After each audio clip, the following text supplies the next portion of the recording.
Si Kamto était ivoirien, il n'aurait pas le problème qu'il a au Cameroun. Exactement. Très bien. On termine avec vous, André.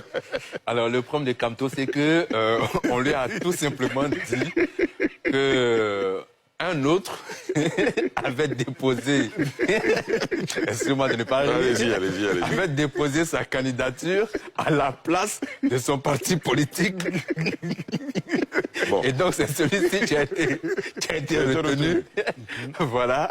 Il arrive, on dit, bon, monsieur Dieudonné Yebga, qui était l'ancien président donc, de son parti, a été le premier donc à déposer la candidature au nom de ce parti dont il avait été déjà viré.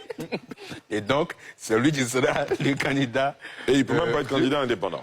Du parti de monsieur Kamto. Alors, pour être plus sérieux, Paul Biya, il a été nommé Premier ministre pour la première fois, je n'étais même pas encore né.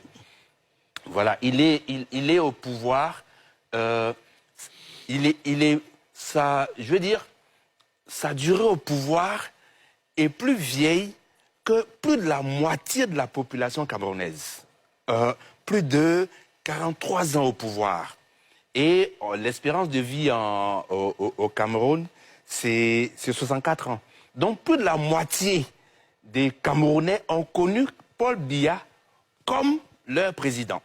Voilà. Et c'est quoi le Cameroun? C'est une croissance moyenne du PIB à 3,3% contre 6,5% pour la Côte d'Ivoire.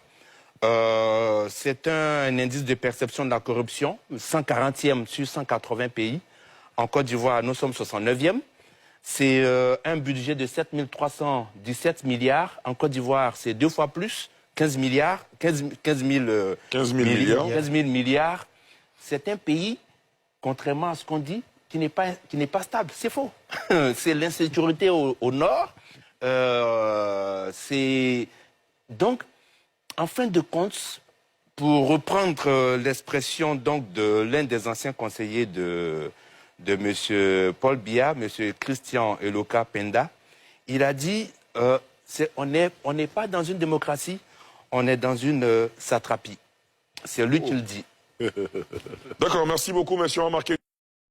Si Kamto était ivoirien, il n'aurait pas les problèmes qu'il a maintenant au Cameroun.